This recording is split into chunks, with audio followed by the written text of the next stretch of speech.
Salut, ne t'est-il pas arrivé une fois de te rendre compte que, curieusement, tous ceux qui s'occupaient d'eux-mêmes étaient des gens qui semblaient frustrés, plus ou moins démotivés, qui passaient leur temps à ne s'occuper que d'eux, et que, dans un autre sens, les gens qui s'occupaient des autres, qui avaient une ouverture sur la vie des autres, étaient des gens qui étaient finalement ouverts et qui semblaient que le chantier était immense, infini, et qu'ils n'auraient pas assez de leur vie pour le réaliser. Eh bien, c'est de cela que nous allons parler aujourd'hui. Le sens de la vie.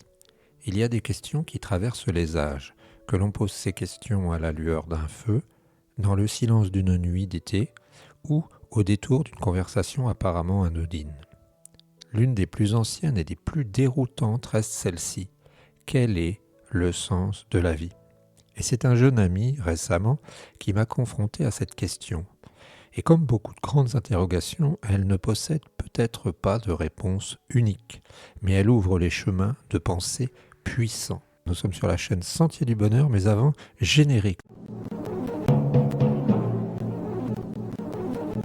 Ici, la Terre. Les humains parlent aux humains. Écoutez, je vous prie. Sens caché ou le mystère comme réponse.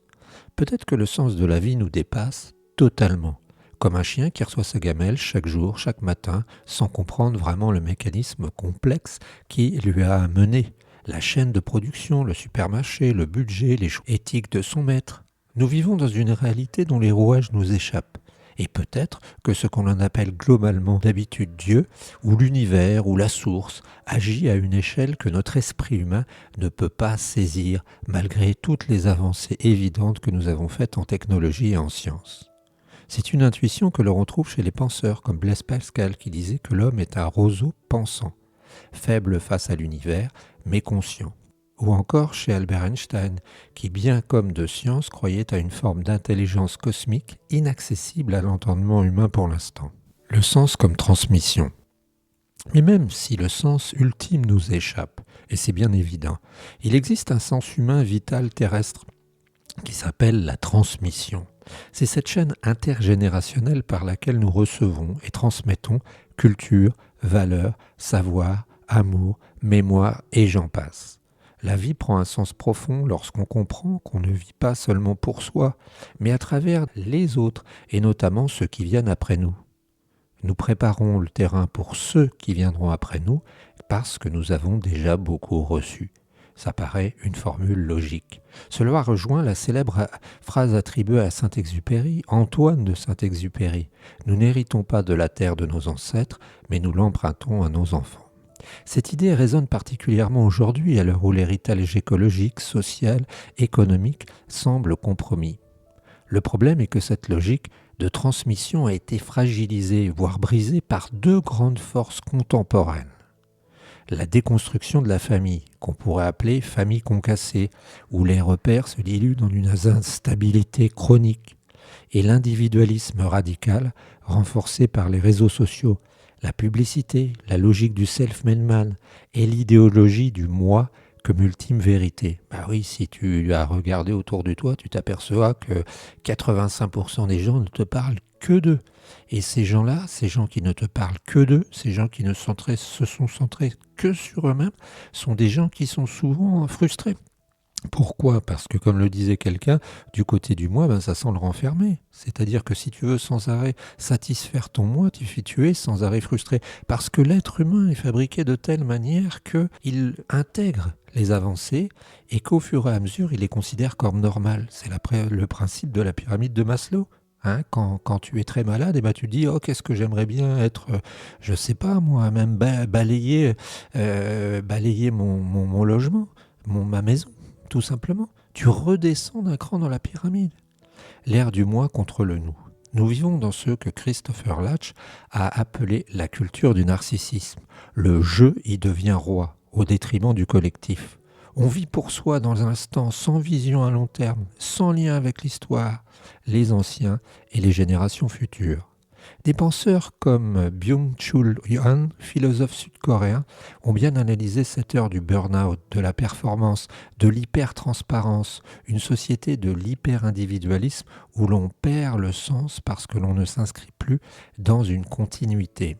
Agir pour créer un sens. Face à cette perte de repères, certains sombrent dans la dépression, cette fatigue d'être soi, dont parle Alain Ehrenberg. Mais justement, c'est l'action qui peut nous sortir de là, car l'être humain est un être d'action. Il ne peut pas simplement contempler, il a besoin aussi de faire. Il ne doit pas simplement subir, il doit aussi réagir. La philosophe Hannah Arendt insiste sur cette idée dans la condition de l'homme moderne. C'est par l'action que l'homme s'inscrit dans le monde, qu'il se rend visible, qu'il participe à l'histoire. Créer, transmettre, bâtir, éduquer, défendre, aimer, tout cela sont des actes qui donnent un sens à la vie. Dans cette perspective, la vie ne prend pas un sens donné, mais un sens construit. C'est ce que disait Jean-Paul Sartre. L'existence précède l'essence. Il n'y a pas de destin tout tracé. Nous devons donner à notre vie une direction, une mission, une portée, et c'est selon moi, à l'heure actuelle, par rapport à ce que l'on peut comprendre du monde, le secret pour vivre correctement. Du sens personnel au sens collectif. Alors le sens de la vie, peut-être qu'il n'y en a pas un, mais plusieurs. Il y a le mystère qui nous dépasse, la transmission qui nous relie, l'action qui nous engage. Et entre ces trois pôles, nous pouvons trouver une cohérence. Quand on comprend que notre vie est à la fois un héritage reçu, une histoire à raconter et un acte à poser, alors elle devient précieuse. Alors même, sans comprendre tout, on peut avancer, transmettre, aimer et agir. Et cela, souvent, suffit à lui donner un sens. Voilà, eh bien nous avons fini avec ce petit sujet que j'avais besoin de faire depuis longtemps. Je crois que je l'ai résumé de manière assez synthétique, il est facile à comprendre et c'est un des secrets du bonheur. C'est normal sur une chaîne comme Sentier du Bonheur. N'hésite pas à t'abonner pour nous faire avancer, aller plus loin ensemble. N'hésite pas à actionner la cloche pour pouvoir profiter des notifications et n'hésite pas non plus à nous donner ton avis pour que nous enrichissions encore notre base de données. On se retrouve très bientôt, j'espère que tout va bien chez vous. Ciao les amis.